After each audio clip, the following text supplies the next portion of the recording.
25 years young, born in Manchester, currently taking over the globe. His new album 4 is here, and I'm very proud to have him in the studio in Berlin. Welcome, Aitch. Yes, sir. How you doing? I'm good, man. What's your gut feeling like? Like right before the album finished? Bro, just happy, excited.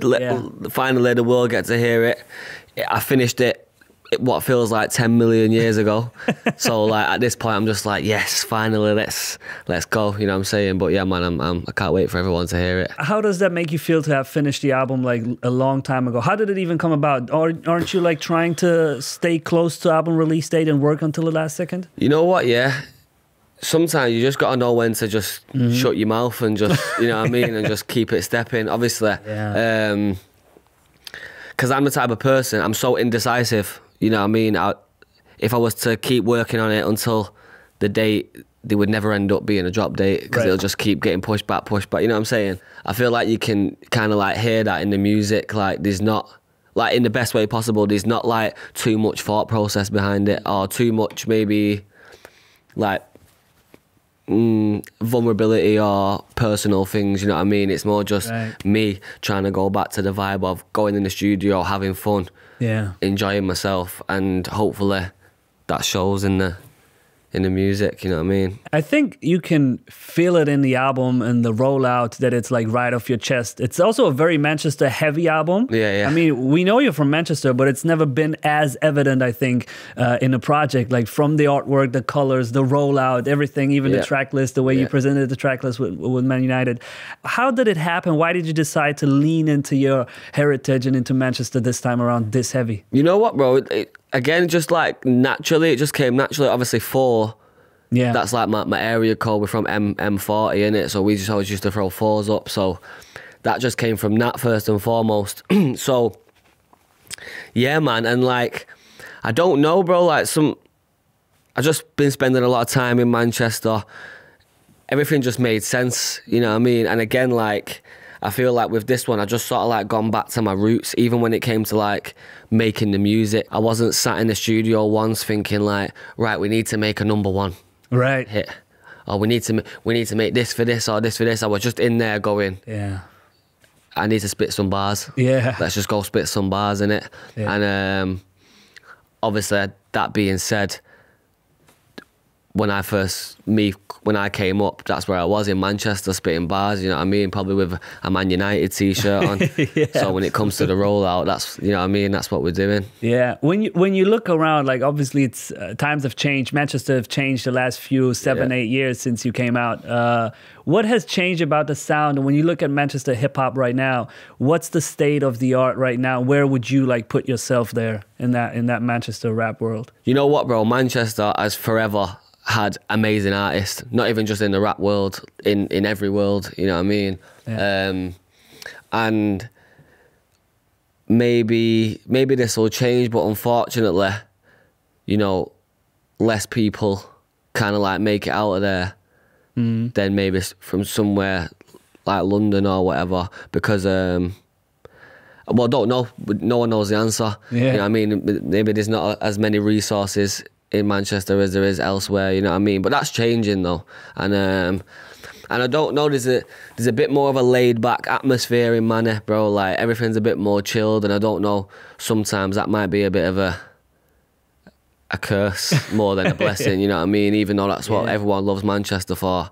But like, even when I was coming up, like just before I blew up, like I wasn't necessarily like guaranteed to be the next one. Right. You know what I mean? Like there was a whole scene going on. There's still a scene now. Obviously, whatever, I happen to be the one. Yeah. Let's talk about that M40 chain as well that you've been rocking for, I think, like 2 years now. Bro, I literally left it on my couch before I came to. That was Berlin, you know what I mean? I made a mistake. Yeah, but I mean, we've seen that. You've been rocking that. It's a fantastic piece of jewelry. Take me through the thought process of how you even thought of doing, like, there's all kinds of different stuff in their houses, little things, smileys, obviously the M40. What was the thought process of making that chain? I always said that I never wanted a chain. Yeah, I've always said that. And then one time, I went to some jewelers one time with my friend because he was buying a watch. Yeah, and he had some chain for sale, not that one that you're talking about, another one. Yeah. And I was looking at it. I tried it on just joking around, whatever, and then I don't know what I was doing that day. I ended up buying it, and that was it. I started thinking, oh yeah, I might get a chain now. And then I went to A Jewelers, and I was trying different chains on, and everyone's obviously got like the Cuban chain with a pendant and that, and I was trying that, and I was thinking, I don't even feel fly in it, you know what I mean? I just feel like everyone else.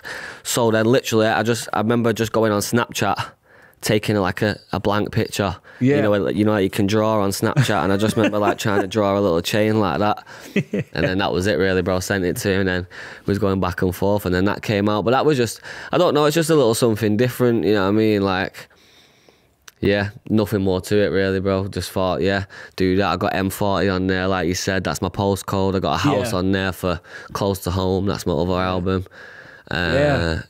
Yeah, a couple of things on there, bro, yeah. Tapping into graphic design real quick on Snapchat. Yeah, literally, bro. Get me. If anyone needs a graphic design for a chain, holler at me, add me on Snapchat, I got you. Yeah, man. You kicked off this campaign. I don't know if it even felt like that to you, but for me, it felt like you kicked off this campaign with Straight Rhymes 2, which kind of sounded like you got something to prove. Tell me how you felt at that moment. Like, obviously it's a throwback to your first breakthrough, Straight Rhymes 1. What was the feeling like when you wrote this one, when you knew I'm tapping into the same energy that I came out with like 7-8 years ago? Because it's a special moment. It was just that time again, you know what I mean? I think like my first album dropped in 2022. Obviously that had a lot of mainstream success. You know what I'm saying? And then I ended up going on tour. I didn't get back off tour till like almost 2024. That is crazy, yeah. And then this is what I think in terms of like how I not left the fans, but like kind of like the last time the fans heard from me musically, it was kind of a bit on a mainstream note. Got it. You get what I mean? It was songs with Ashanti, songs with Ed Sheeran, Stone Roses samples. I was on radio every day. I was in the charts, you know what I mean? So like, there was probably that little extra feeling in the air of like, oh, Aitch has gone mainstream on us or whatever. Which I also don't even think is a bad thing. Like, sometimes, like, you gotta do what you gotta do sometimes, and I'm not even when I say that, I don't even feel like I have to do that. But sometimes I enjoy it. So that's why, for example, on the album, you'll hear a song with Anne-Marie, and then you'll hear a song with Kenzo, AJ Tracy, because that's just what I want to do. I don't even think it's a bad thing when people go commercial when they can juggle both. Yeah, you can juggle both. And also, like, commercial don't actually really mean anything. It just means, like, what type of beat you spit on. Because if you actually listen to every song I've ever made, all I've ever done is rap. That's true. I'm just rapping on beats. True. Do you get what I'm saying? So, like, just because there might be a difference between me rapping on a hook to Anne-Marie singing on a hook, you're like, whatever in it. Like, if that's commercial, then say no more. I mean, the top comment on that video is even someone saying like, the fact that he's done this in the same location he did Straight Rhymes 1 in, just leveled up is crazy. Did you at that point, like, I mean, it must have been crazy to you to stand there, look around, realize the fact that it's just now a leveled up version of what you did? Yeah, do you know what? It was a good feeling. It was a good feeling, bro. I can't lie to you. I think that obviously the music game changes all the time, and that you got to adapt to the game, whatever. And I feel like the way my year just started, it was just that time. It was just that time to just go crazy, bro, and just and just remind people why I'm here in the first place. Back to the thing of like, because I kind of left it on a mainstream note. I feel like people forgot where you come from, what you're able to do. Exactly. So I feel like that was what I came to do this year. You know what I'm saying? Did you go back and watch the first, like, really tap into the first Straight Rhymes? Do you want me to be honest? No. Wow. No, I just didn't. Like, I played it, I think I played it once, but I didn't even play it all the way through. Like, wow, okay. It all happened. I remember I was at the petrol station. And I remember, shout out to Pesmo, who made the beat for 1 and 2. I was thinking, because I was just going to do it on the same beat at first. Ooh, okay. And then I thought, is that a bit boring? I don't know. And then I thought, let's just switch it up completely. Let me just do like a grime freestyle and just call it Straight Rhymes 2, whatever. Anyway, I got hold of Pesmo, and he had a beat anyway called Straight Rhymes 2, which was, that sounded very similar. Cool, sweet. listened to it, I was like, right, well, we're obviously going to do this. That's it. Yeah. And that's just how simple it was, bro. And then like, yeah, bro, it just all came natural because I had that fire in my stomach, because I felt like I had something to prove anyway. Like, I wasn't even thinking about watching the first one and locking in. I already knew what I wanted to say. Do you get what I mean? For me, when I went back and listened to the first one and also watched the video, I think you were 18 at the time when it came out. Yeah, I was, yeah. Probably were like around 17, 18 when you wrote it. Yeah. You were so fucking confident, especially for that age. Yeah. Can you take me to that moment and why you, now thinking back from today, why you think, where did that confidence come from? Why did the 18-year-old Aitch had so much fire and so furiously just spitting? Bro, I feel like because, bro, good question, bro. Because it's not natural. When you look at that, it's like a little kid. Yeah. Super confident. It was just because ever since the first time I started spitting bars, everything just kept elevating. So there was nothing to like, in my head, there was nothing to be scared of, or like, it was like, yeah, well, I was at the point in my head where I was like, yeah, well, I'm obviously cold. I'm cold. You know what I mean? I was writing bars going, I'm cold, I'm definitely cold. Yeah. You know what I mean? And then like, you go in and you're spitting bars in front of the man them, or whatever, you're doing little videos and that. Yeah. And you can see the reaction on everyone's faces. Yeah. And it's just like, oh yeah, this is working. So at that point there, straight rhymes. Yeah. I was obviously mentally at a point where it's like, well, you can hear it in the freestyle. Right. At that point of life, that was the best thing I ever wrote. Yeah. That's the energy. It must have been. Yeah. You know what I mean? Because of all that built up. Yeah. You know what I mean? Like energy, bro. So yeah. I still have that confidence now. I'm just a bit more humble with it now. Right. And I'm also like, yeah, I don't really.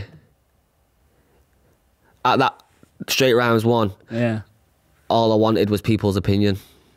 It wasn't even like like there was nothing more to it. I just remember the first video I done, it got 5k views, and then I wanted 10k, and then I wanted 20k, and then so on and so forth. And then I done straight rhymes and all that. And I'm just thinking, I just want like 100k views and for everyone to think I'm a sick rapper. Yeah. Do you know what I mean? Yeah. Obviously, it's a bit different now. I mean, it's crazy because you've grown as an artist, as a rapper, as a human being, as a man, everything. But if you had a time machine, right, and traveled back and wanted to battle this 18-year-old Aitch, who would you think would win? Out of me now and him? Yeah. Oh, I'd smoke him. No, do you know what? I don't know, because again, like, obviously things was different back then. Like, there'll be certain bars that I wrote back then that I hear now and think, oh, that's a bit. Makes me cringe a little bit, maybe. But at the time, it was cold. I mean, that's natural. You know though. That happens with things that are. Yeah, that's just normal. Yeah. But the good thing about the Aitch back then is like, I really had no filter. Yeah. You know what I mean? No humbleness. Yeah. It was just like, yeah, what? Right. Do you know what I mean? Yeah. So I don't know. That'd be a good clash. Yeah, that would be interesting. Man. I'd pay good money to see that. Yeah. So would I, to be fair. Yeah. That's a good question, that, bro. But yeah, no, I think, and now like obviously your music taste changes as well. Do you know what I mean? Yeah, like back then, like I weren't listening. I didn't care to listen to a song like with a hook on it. You know what I mean? Like even at that point, I just wanted to hear just bars. Yeah. Whereas now, like. Yeah, I'll get in the whip and start playing some R&B. You know what I mean? Yeah. Not that I'm about to start singing. I definitely can't sing. Don't ever worry about that. Have you ever tried in the studio? Nah, I'm not. I can't sing. You haven't even tried? Nah. Wow. I've tried in the shower. Right. I already know what time it is. Yeah. Damn, man. I mean, on the first one, you're rapping something like along like, how can I feel down when I'm up next? Obviously, you knew what was gonna happen. I hide things well. Nobody see me when I'm upset. How did that feeling change over time when, you know, you were proving that you're the one when success really hit? Yeah. Like, what was the last, when you think about you comparing yourself now mentally to that 18-year-old, 17-year-old kid, what are the differences? Do you know what, bro? Not much, bro. Like, it's weird. It's a weird feeling, like, even though so much has changed, it's also like not like nothing's changed. It's a weird feeling, bro. Like, I think what I want has changed. I think that's the main thing. You know what I mean? I feel like I don't feel as much of a point to prove anymore. Yeah. But not that I've still not got that hunger. Yeah. That hunger's still there. I still want more for myself. Yeah. Even like down to the music I make now, like it's not about, at this point right now, I'm not bothered about 10 billion people hearing my song. Yeah. I'm bothered about maybe the 100,000 people that do, and they hear it. You know what I mean? It. Yeah. At this point now, even I know like we're coming here talking about 4 and that, but even the fact that I finished 4 so long ago. Yeah. Like I'm already like 3 next albums deep in my head. Do you get what I mean? Like there's not enough months in a year for me to. Do you get what I'm trying to say? Yeah. I purposely didn't listen to the album for weeks. Yeah. I just put it away. It was in the folder somewhere, forgot about it. And then just the other day I listened to it again and it refreshed me. I was like, yeah, this is nice. I like this. Yeah. Do you know what I'm saying? Which is a good feeling. But at the same time, next time I go in the studio, the next song I make, it'll probably sound absolutely nothing like any of 4. You know what I'm saying? Yeah. And that's what it's about, bro. It's about just elevating in it and evolving.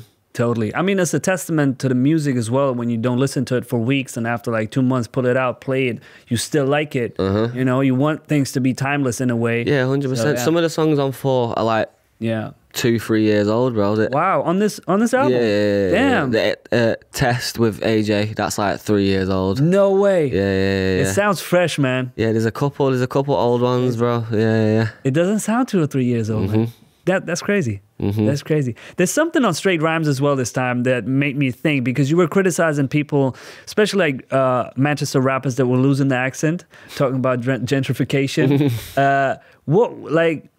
Take me through that thought process, because people sounding local to where they're from kind of got watered down when I'm looking to the US 10, 15 years ago. Kendrick came out, a Compton MC that sounded like New York. At the same time, A$AP Rocky came out, a Harlem rapper that sounded like Houston, Texas. It was like, okay, nobody even sounds like that, which is refreshing on the one side, but also we're obviously losing specific local sounds, right? Yeah, of course. Yeah, no, when I said that on Straight Rhymes, that weren't even like, I weren't sat there like jabbing at anyone, like specifically, or like, that was just more like showing that was me saying, don't feel like you need to be something you're not, or don't feel like to get somewhere, or like don't feel like you need to be accepted. You get what I mean, in certain rooms, like by like saying something like this when I know I've had a conversation with everyone and they say it like this. Do you get what I mean? Yeah. So like, that's all that was. Hopefully no one took that to heart. Hopefully if it weren't even a jab, it weren't even one of them. If you did take that to heart, then it's obviously a if the shoe fits thing, innit? Right. And you've obviously consciously said a bar knowing that you don't really say it like that. Yeah. You know what I mean? But I don't think it's the end of the world, and I think if that works for someone, then that's that. But me saying that, obviously I was just on some flexing shit anyway on Straight Rhymes too, just on some smoky one. But like, really and truly, that was just me saying like, yo, no one feel like you've got to like switch anything up about yourself to, and that's what I said when I done a speech once at the Brits. I was chatting about Manchester and I was just saying like, don't feel like you can't do something because 10 million people haven't done it before you. Yeah. Like, you can always be that first person. Yeah. When I done Straight Rhymes and I started going to London to do label meetings and whatnot and meeting people, I was sat there talking to people, they didn't even understand me. And that's in my own country. That's in England, you know what I mean? Yeah.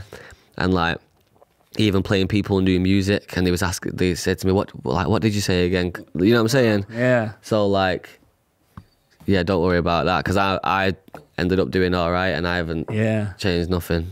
I mean, as a young person, you take things to heart when you play your music, which you put your heart and soul in it, and people don't understand, even in your own country, don't understand what you're rapping. Yeah. You were on the High Performance podcast a couple of months ago, and you spoke about that time when you went to London for those label meetings, and you know, that funny moment where you were asking for 10 grand for your first record deal. Yeah. And you dropped something in there which was very interesting, because you said at that point I hadn't even found my well-spoken voice. I didn't even know how to talk to these people. And obviously, you know, boys like you and me know, when we're from a place that doesn't speak like the corporate language or whatever, sometimes you need to switch it up a little bit. So how do you balance like the route from where you come from and trying to maneuver through these, you know, through your career path, and you're just climbing up the career ladder? Because you've always got to find this balance, because you should like I said a minute ago, you should never change who you are to get to get to anywhere. Yeah. But you also need to understand that the world doesn't revolve around you. Yeah. So you also need to find a balance of knowing that when you meet certain people, you have to like conduct yourself in a certain way. Yeah. That is still you, of course, but like, you know what I mean? Some people, yeah, people are different. Everyone's different. That's what you need to realise. Everyone's different in the world, innit? And sometimes, like, I know that I can bring the man them certain places. Yeah. And I know that I can't bring the man them certain places because I don't expect the man them to change for nothing. Right. But I also know I'm going to go in rooms where these certain people, they might not understand. Maybe feel comfortable or understand. Yeah. Do you get what I mean? Yeah, absolutely. And that's fine, because the quicker you realise people are different and you've got to manoeuvre through that, then it's cool. Yeah. You know what I'm saying? You dropped this cold bar on Straight Rhymes. If you're talking top 5 and you don't say my name, then you're tripping on the kid. Let me tell you why. Yeah. Who's the top 5 for you? So obviously you're in it. In England? Yeah, the UK top 5. Obviously you're in it, obviously. Yeah. Who are the 4 other ones for you? Like right now? I don't know. What were you talking about on that record? I don't know. I was talking about like, right. Okay. No. Do you know what I was actually just saying? Like, well, yeah, if you're talking top 5 and you don't say my name, I don't even give a fuck if you put me in the top 5 or not, but my name needs to be mentioned. Yeah. If you're having a big conversation about it, because there's never a solidified top 5, because there's too many like avenues to think about to like solidify that. But my name is in the mix, you know what I mean? But like, it all depends, innit, bro? Like, because at the end of the day, if you're talking like a real top 5, and like half the reason that most of the rappers in England are here now, then we're talking like Skepta, Wiley, JME, Dizzy Rascal, and maybe Kano or Bashi or Gets or something. But I've just mentioned 8 names there. You know what I mean? But then it's like, then you fast forward a couple of years, and then we're talking like drill wouldn't be drill in the UK if it wasn't for 6, 7 people like this. And then a few years on, Heady One, K-Trap, like it's actually impossible to like think of one. There's too many things. All the top 5 should be like put in sections. Like if we're talking lyricism, like who's in there, and then if we're talking, you know what I mean? Yeah, that's easier. That would make it definitely. But yeah, bro, like, and it also don't even matter. That's also another point that I want to say. Like, there shouldn't be so much like public competition. It's good as an artist to be competitive. You know what I mean? And like, even I'll go in the studio with any rapper, even if he's one of my closest friends. I'm still thinking, you're getting smoked today. Do you know what I mean? In the nicest way possible. But like, no one, like, they don't fuck a top 5, innit? Everyone just enjoy the tunes, you know what I mean? That's what I kind of wanted to do with the album. I don't give a fuck about like whatever anyone wants to talk about. Like, play the tune and enjoy. Yeah. You know what I mean? Put the album on shuffle. Yeah. And I promise you won't need to press skip. Yeah. Do you know what I mean? Just enjoy. Yeah. I had to think back, like, since I know that you and me are going to be sitting down, I had to think of, obviously, the Stormzy comment that you've been talking about in your career that meant a lot to you at that point. And then later on, you were on Stormzy's album as well, Heavy is the Head, which came out a couple of years ago. And I met him in London for that album, and he was 25 or 26 at that time. It's a similar age that you are right now. How do you feel right now, especially when you look at your age and look at, like, I felt Heavy as the Head is kind of a turning point for him with the cover and everything that was going on around him. And this album kind of feels like a turning point to you as well, because you're just freed up. You don't care about anything. You don't want to prove anything. How do you feel, especially when you look at your age as well? When I think about my age, it makes me feel comfortable again. Yeah. Sometimes I'm running about like a madman thinking like, oh, my life's falling apart. No way. You know what I mean? Like, it's definitely far from falling apart, but that's, you know what I mean? Like, that's just whatever. And then I look at everyone else, and then I look at me and I think, oh yeah, I'm 25. Yeah. And I think about like what you're saying, like certain things that other people did, and then I look at how old they was when they done it. And I'm like, oh shit, yeah, I've got... Still got time to go. Yeah, I got another 5 years before... Yeah, totally. Before, you know what I mean? He done that or she done that or whatever, so... Yeah. It makes me feel comfortable, to be fair. Which is funny because everyone's been calling me Unk recently. My brethren, Bando, he's been calling me Unk. But why though? Because he's like 22. That's yeah. You know what I mean? That's just some joke. But like, and also it's funny because I feel like I've been around for so long. Yeah, absolutely. It messes up your brain at some point. Yeah. Sometimes I'm like, oh shit, yeah, like this is I was a baby. Right. Right. It's weird, bro. It's weird. Yeah. I seen a tweet. I keep saying this. I've said this for weeks now. I seen a tweet the other day, and it said something like, what the fuck, Aitch is 25. It feels like he's been around for 15 years. It actually does. Yeah, well, yep, yeah, absolutely. Almost. Yeah. I mean, it's crazy because when you think about it, I bring this up in other interviews because it gives perspective. I think Jay-Z dropped his debut album at 26, and like Blueprint 1 came out when he was like 31.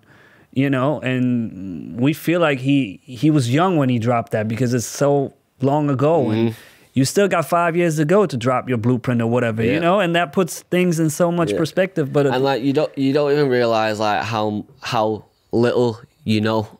Yeah, do you know what I mean? Like just about everything. Like I remember being 19, blew up.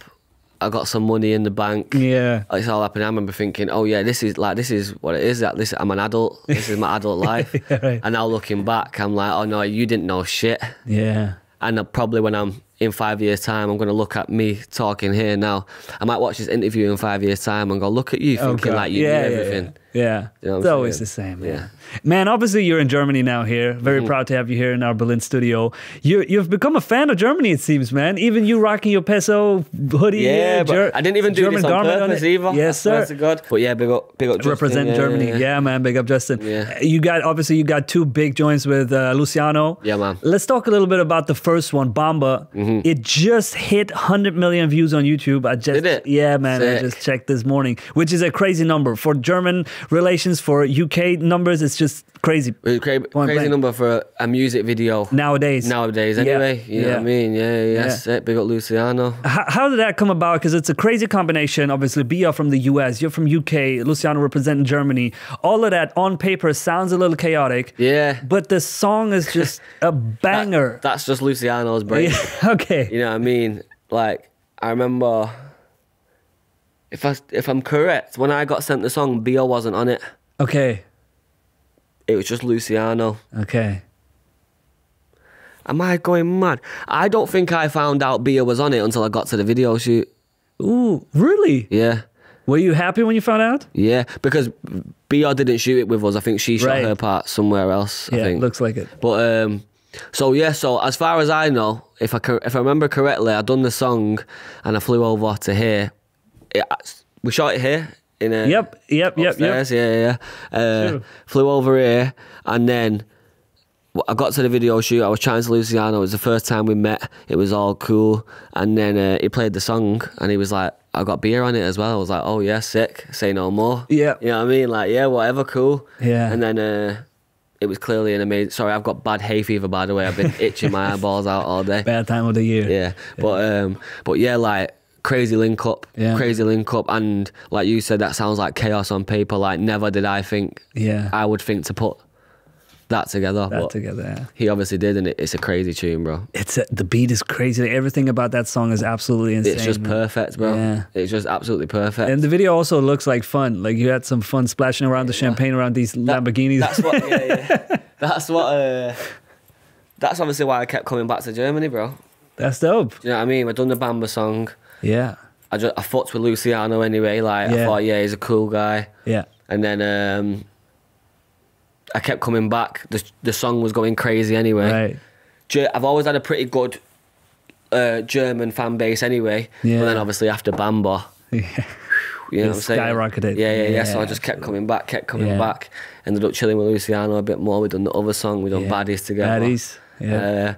And bro, after that, I've just been coming back. I think I've been here literally about maybe 40 times or something. No way. Yeah, something that's up there, 100%. Man, that's dope. Keep coming back. Yeah. You know we love you, man. Nah, bro, I love it here, bro. I swear to God, I don't even just say that. That's dope. Go and look at any other interview I've ever done. That's so I've never dope. gone to I'm not going to other places saying, oh yeah, I love it here and chatting shit. Like, I actually do love it here. We would understand. We would understand. But the second song that you did with them, Baddies, you actually premiered that at Berlin, at Unreleased. You came and played Unreleased here in Berlin, which was, you know, crazy energy. Obviously, nobody got phones out, so they couldn't record this Unreleased song. They just, you know, in the moment. Yeah. How's it to come up here, especially at an event where you're a surprise guest, nobody knows you're turning up. Yeah. And so it's not necessarily your fans being there already, and people still showing love and still rocking out. I think you played Bomba, Baddies, obviously, and also the Baby song with Ashanti. Yeah, I think that was it. Exactly. It was a smash, man, and people were loving it. How did it feel to come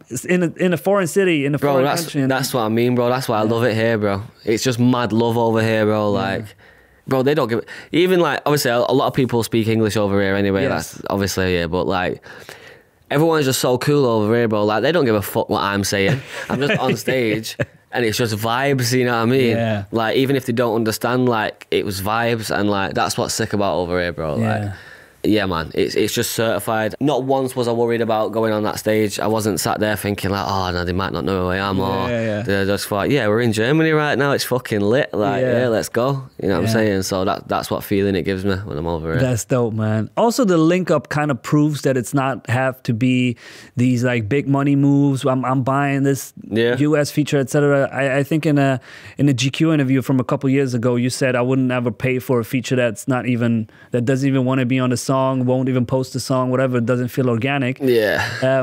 On the other hand, though, that means you wouldn't also do features for big money? Yeah. No, do you know what it is, bro? Yeah, like, if somebody paid you.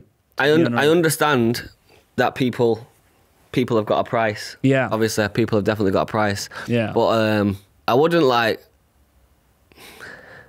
I'm not trying to like just go and holler at someone from the US. Yeah. Pay like 250 bags for 16 bars and then like do the video on my own.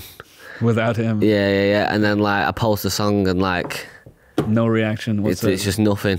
Do you get what I mean? Like, I don't know. Yeah. I'm not really a fan of that. Yeah. You know what I mean? I think it's a bit... If someone was willing to just pay me money to get on a song, I'd do it. Yeah. Obviously, but I wouldn't not post a song. Right. At least if it was just like, I don't know, it's a tough question. Would you need to fuck with the song? Or would you even do it for a whack song? I wouldn't do it for a whack song. Okay. It depends, bro. Don't get it twisted, bro. If someone calls my phone right now and says, yo, H, I've got 250 bags for 16 bars, and they send it me and it's a shit song. Yeah.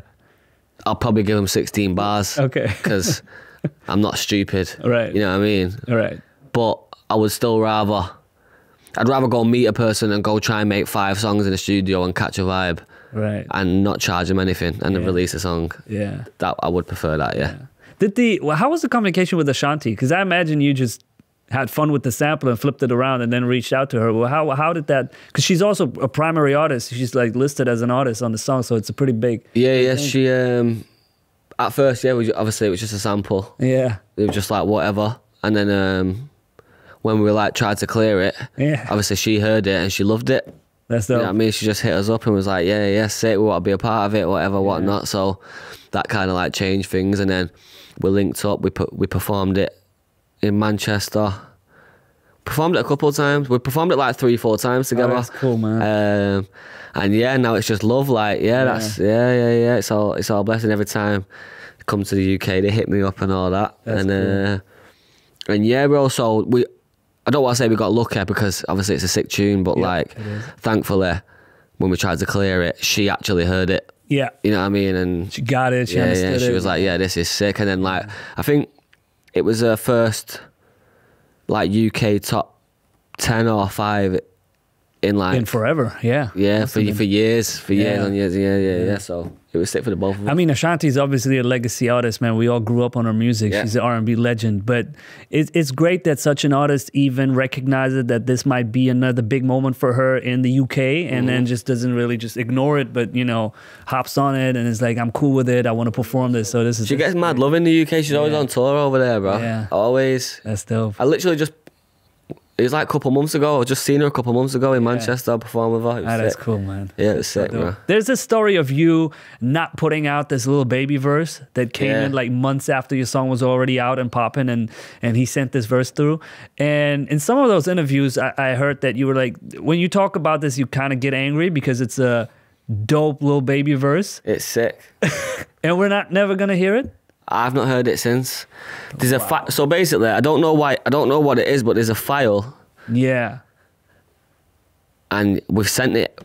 Everyone we send it to, you click on it and nothing happens. Okay. It's a weird one.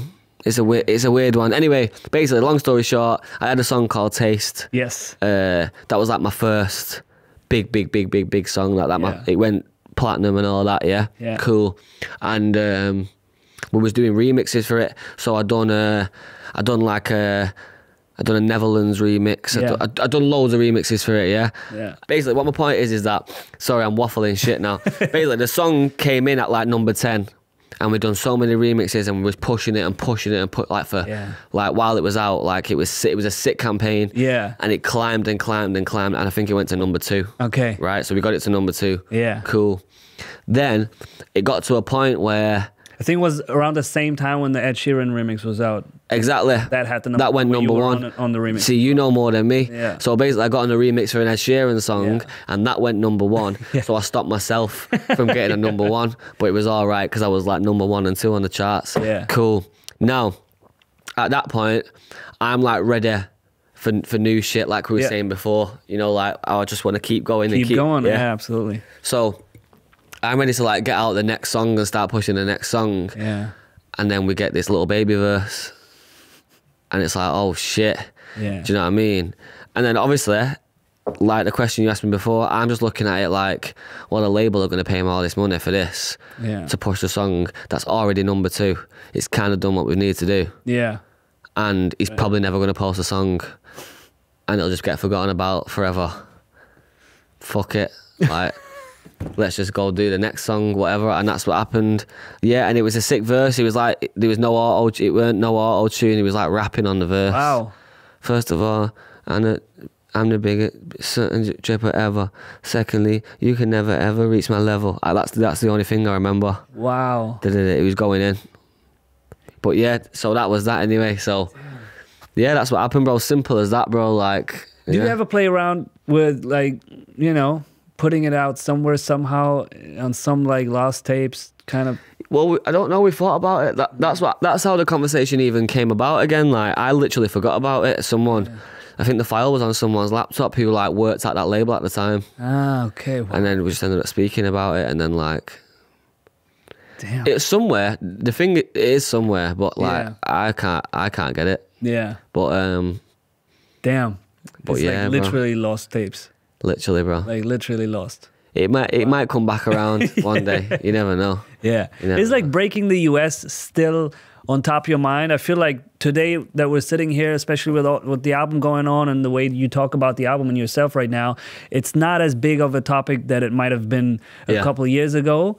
Because you've been present there, you've done No Jumper, you've been on Hot 97, you've been around in the US, but right now, you know, take me through your thought process. It doesn't feel like you're trying to, you know, necessarily break in the It's US. Not like on the top of my to-do list. Yeah. Don't get me wrong, I love going over there. Yeah. You know what I mean? I love going over there, I love spending time in LA, I love New York. New York's like my favourite place in the world. Yeah, man. But, yeah, bro, I'm all right. Yeah. You know what I mean? I'm all right. You know what I'm saying? Like, and I don't even, like, I'm not even saying that in a negative way. Like, I would advise people, like, yeah, go all the way. Like, if you're trying to break America, go do it. And I'm not saying that I'm not trying to break America. Right. But if it happens, it happens. If it doesn't, it's like, everything's cool. You know what I mean? I also, like, this kind of, I don't know what I find more appealing, like, going doing shows all over America, or like going traveling America and like being able to just walk around and not be recognized and just live like a normal life. You know what I mean? Like, I feel like I'm gonna have a better time like walking through Times Square. Oh man! Like just buying donuts instead of like walking through trying to swerve paparazzi and all that. Yeah, man. So like, I'm not too fussed, to be honest, bro.